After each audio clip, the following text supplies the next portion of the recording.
यानंतर बघूया पुढची एक ब्रेकिंग बातमी। पंतप्रधान नरेंद्र मोदी थोड्याच वेळामध्ये देशाला संबोधित करणार आहेत। सीएए बाबत मोठी घोषणा होण्याची शक्यता आहे। 5:45 पंतप्रधान नरेंद्र मोदी देशवासियांशी संवाद साधणार आहे। त्यामुळे पंतप्रधान नरेंद्र मोदी काय बोलणार, सीएए बाबत जर ते बोलणार असतील तर सीएए बाबत ते काय मोठी घोषणा करणार याकडे सगळ्या देशाचं लक्ष लागलेलं आहे।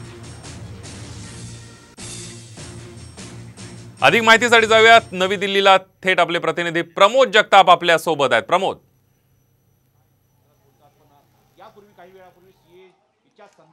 संदीप, पुढच्या काही मिनिटांमध्ये पंतप्रधान नरेंद्र मोदी हे देशाला संबोधित करणार आहेत।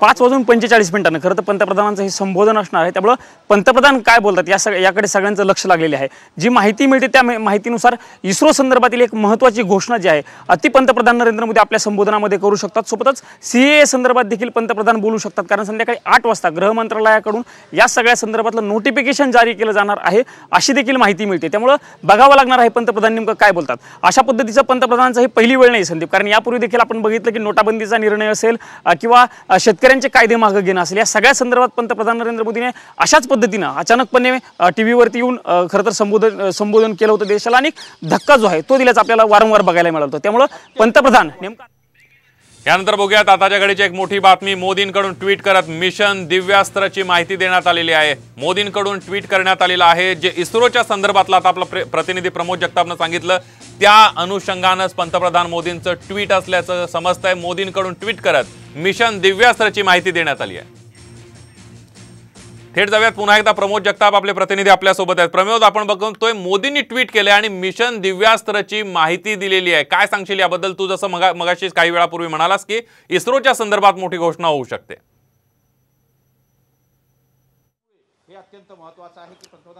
संदीप, अगदी 2 मिनिटापूर्वी खरं तर पंतप्रधान नरेंद्र मोदी यांनी ट्विट केलेलं आहे आणि त्या ट्विटमध्ये त्यांनी म्हटलेलं आहे की दिव्यास्त्र ही जे क्षेपणास्त्र आहे त्याचं उड्डाण चाचणी यशस्वीरित्या पार पडलेली आहे आणि त्या सगळ्या शास्त्रज्ञांचा खरं तर देशाला अभिमान आहे, अशा पद्धतीचं ट्विट पंतप्रधान नरेंद्र मोदी यांनी केलेलं आहे। त्यामुळे खरं तर हीच घोषणा पंतप्रधान नरेंद्र मोदी करू शकतात, अशा पद्धतीची चर्चा जी आहे ती सुरू झाली आहे। अर्थात पंतप्रधानांनी ही जरी संदीप ट्विट केलेलं असलं तरी नेमकं काय बोलणार याकडं लक्ष लागलेलं आहे। आपल्याला माहिती इस्रो संदर्भातील वारंवार म्हणजे इथून मागे देखील भारतामध्ये इस्रोने खूप चांगली कामगिरी केलेली आहे आणि देशाला अभिमान वाटावा अशा गोष्टी ज्या आहेत त्या इस्रोकडनं झाल्याचं आपल्याला बघायला मिळालं होतं। आणि त्याच अनुषंगानं खरं तर आपण बघितलं तर संदीप रावसाहेब दानवे आहेत, आपण त्यांच्याशी बातचीत करण्याचा प्रयत्न करूया।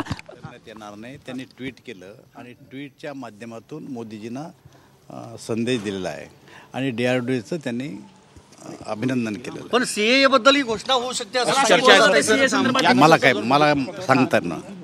पंतप्रधानांचा दादा आहे देखील आपल्या सोबत आहेत, घोषणा होणार आहे। पंतप्रधानांनी ट्विट केलंय सर त्यांनी आपण पाहतोय हे चंद्रशेखर बावनकुळे होतं आणि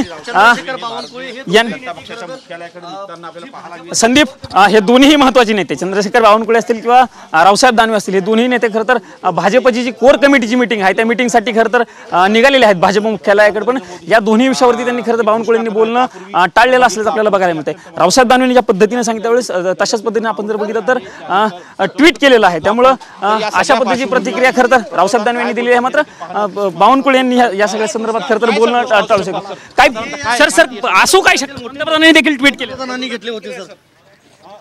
आपण बघतोय प्रमोद, या सगळ्याचे अपडेट घेत राहूयात। पंतप्रधान नेमकं काय बोलतात हे बघावं लागेल। थोड्याच वेळामध्ये ते देशवासियांशी संवाद साधतील। धन्यवाद दिलेल्या सविस्तर माहितीबद्दल।